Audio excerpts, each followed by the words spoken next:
The auction barn was a tomb of forgotten things.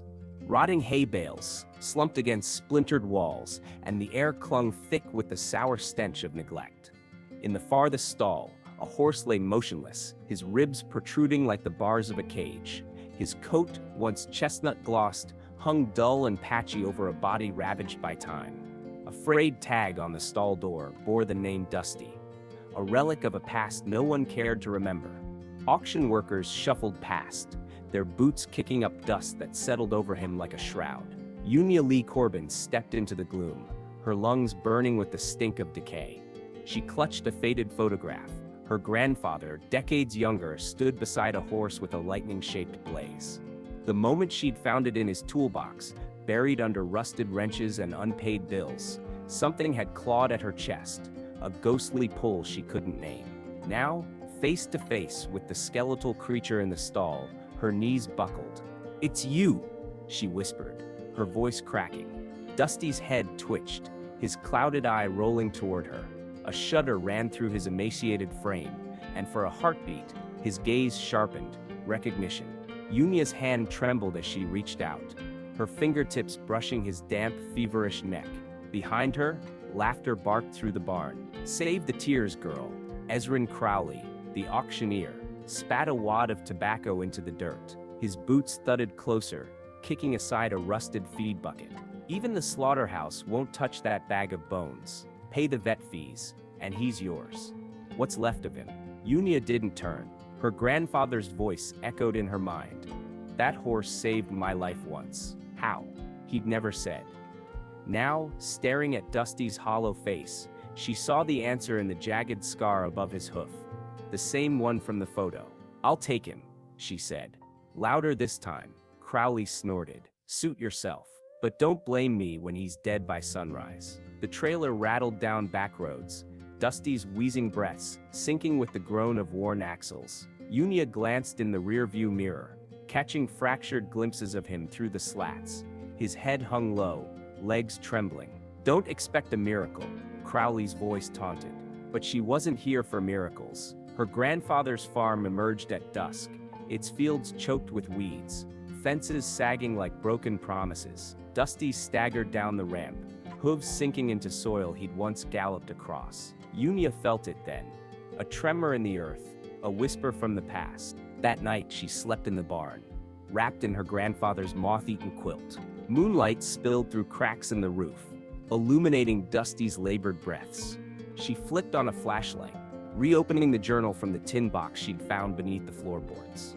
"If anything happens to me, Dusty knows where it started." The words gnawed at her. Outside, an owl screeched. Dusty's ears flicked toward the sound, his nostrils flaring. The farmhouse groaned under the weight of memory. Unia paced the creaking floorboards, her grandfather's journal clutched to her chest. Moonlight bled through cracked windows, casting skeletal shadows over walls papered with faded rodeo posters. Dusty's labored breaths echoed from the barn, a rhythmic reminder of the clock ticking on his life and hers. She flipped to a dog-eared page in the journal, her grandfather's scrawl sharp and urgent. "They'll come for the horse. Burn the papers if you have to." A floorboard squeaked. Unia froze. Outside, gravel crunched under heavy boots. She peered through the moth-eaten curtain, her breath fogging the glass. A pickup truck idled in the drive, its headlights off. A man emerged, tall, gaunt, a scar slicing his temple like a misplaced stitch. He stared at the barn, his face a mask of grim reverence. Unia's pulse thundered. She grabbed the fireplace poker, its iron cold and pitted, and slipped into the night. The man stood at the barn door, his calloused hand resting on the splintered wood. "John Corbin's girl," he said without turning. "Knew you'd come back." "Who are you?" Unia hissed, the poker raised. "Clayton Voss." He turned slowly, hat in hand. "Your granddaddy and I, we owed that horse more'n our lives." His eyes dropped to Dusty's stall. "But debts like ours attract wolves." Inside, Dusty stirred, his hooves scraping straw. A low, rattling whinny seeped through the barn walls. Not pain, but warning. Clayton's jaw tightened. "They're here." Headlights speared the darkness. A black SUV rolled into the drive, silent as a predator. Two men stepped out. The older one adjusted his cufflinks, his suit stark against the dirt. The younger lingered by the car, hand tucked inside his jacket. "Evening," the suited man called, his voice slick as oil. "We're here for the horse." Unia stepped forward, blocking the barn. "He's not for sale." The man smiled, thin and joyless. "Wasn't asking." Clayton moved first, a blur of denim and desperation. He tackled the younger man, a gun clattering to the dirt. "Run!" he barked at Unia. Chaos erupted. Unia lunged for the barn, her boots kicking up chalky dust. Dusty reared as she threw open his stall, his eyes wild but focused. "Come on, boy," she urged, looping a frayed rope around his neck. He stumbled, legs buckling, but followed, driven by some deep-buried instinct. They fled into the woods, branches clawing at their faces. Behind them, shouts fractured the night. A gunshot cracked. Birds exploded from the trees. Dusty faltered, his breath gurgling. Unia pressed her forehead to his. "Just a little farther," she pleaded. An abandoned cabin materialized through the pines, its roof sagging like a broken spine. They staggered inside, Dusty collapsing onto the moldy planks. Unia barred the door, her hands shaking as she fished the flash drive from her pocket, the one Clayton had thrust into her palm mid-scuffle. The drive glinted in the moonlight, tiny but lethal. Her grandfather's final secret. The cabin's air hung heavy with the metallic bite of fear. Dusty lay on his side, ribs heaving. As Unia jammed the flash drive into an old laptop she'd scavenged from a mildewed chest, the screen flickered to life, casting a sickly blue glow over walls, splattered with decades-old bloodstains. Grainy footage began to play. A dimly lit room, her grandfather's face bruised and furious, arguing with the suited man from the SUV, younger but no less cold. Behind them, a girl no older than 12, sat bound to a chair, her whimpers slicing through the static. Dusty's ears flicked. On screen, his younger self reared outside a window, his blaze bright against the night. The camera shook, a scuffle, a gunshot. Then the screen cut to black. Unia's breath hitched.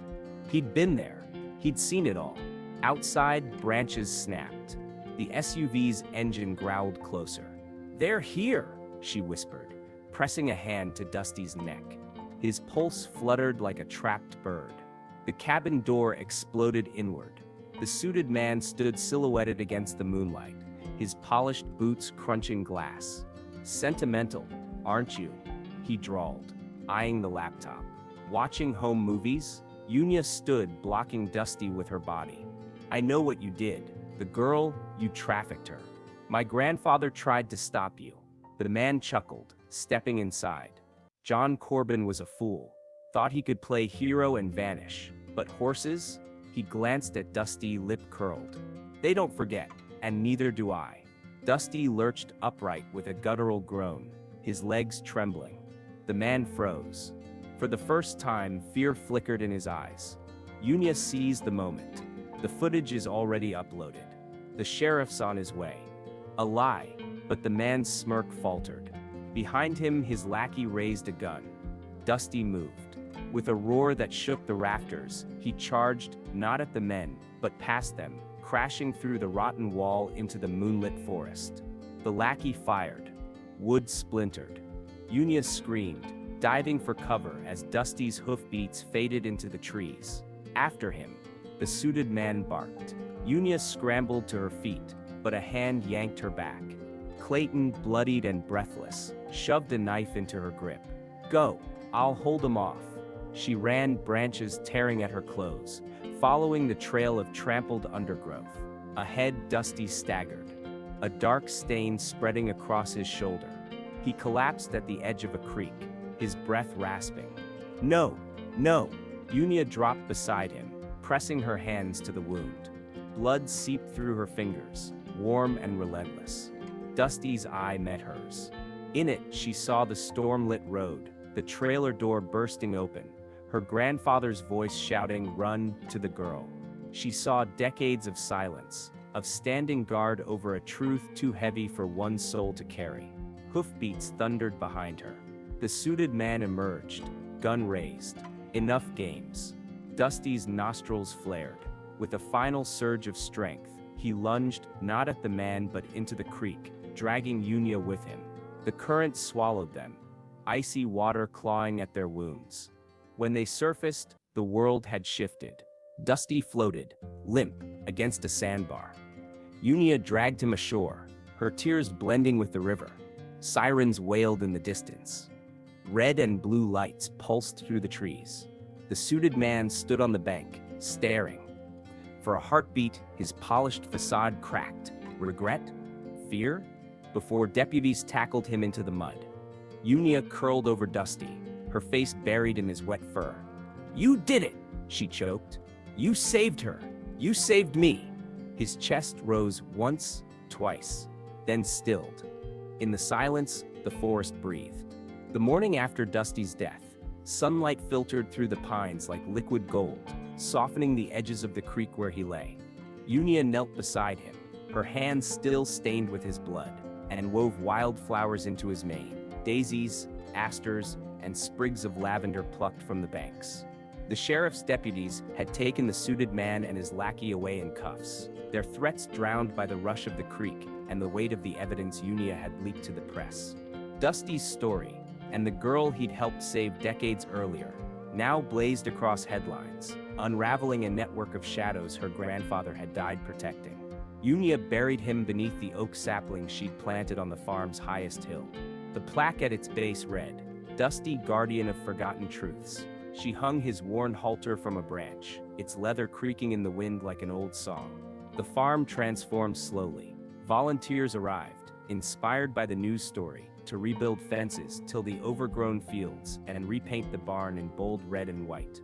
Unia turned the land into a sanctuary for rescued animals, scarred horses, abandoned livestock, and creatures deemed too broken for the world. She named it Lightning Oak Ranch, after the jagged blaze on Dusty's face. Clayton survived, though his left arm would never fully heal. He moved into the farm's guest house, his gruff demeanor softening as he taught Unia how to track storms on the old radio and mend saddles. One evening, over a crackling fire, he handed her a yellowed envelope. Inside was a letter from her grandfather, dated the week he died. "Unia, if you're reading this, Dusty found his way home. Forgive me for the secrets. Some truths are cages until someone brave enough sets them free." Years later, on the anniversary of Dusty's death, Unia stood at the edge of the pasture, her daughter Lila, chasing fireflies through the tall grass. The oak tree now towered overhead, its branches sheltering a dozen graves, each marked with a horseshoe and the name of a rescued soul. "Who's Dusty?" Lila asked, skidding to a stop beside her, an acorn clutched in her tiny hand. Unia smiled, brushing a curl from the girl's forehead. "A teacher." She nodded toward the tree. "He taught me that even broken things can heal." Lila placed the acorn on his plaque. "I think he's still here," she declared, squinting at the dappled shadows. A breeze stirred the leaves, carrying the distant whinny of a horse from the barn. A new arrival, a mare with a scarred flank and wary eyes. Unia knelt, her voice soft. "Want to help me show her she's safe?" Lila nodded, her small hand slipping into Unia's. As they walked, the sunset painted the sky in Dusty's colors, amber, violet, and the deep russet of his coat. In the barn, the mare snorted, ears pinned, but Lila didn't flinch. She reached into her pocket, offering a sugar cube with a steadiness that mirrored her mother's. "It's okay," Lila whispered. "You're home now." The mare's nostrils quivered. Slowly she lowered her head, accepting the gift.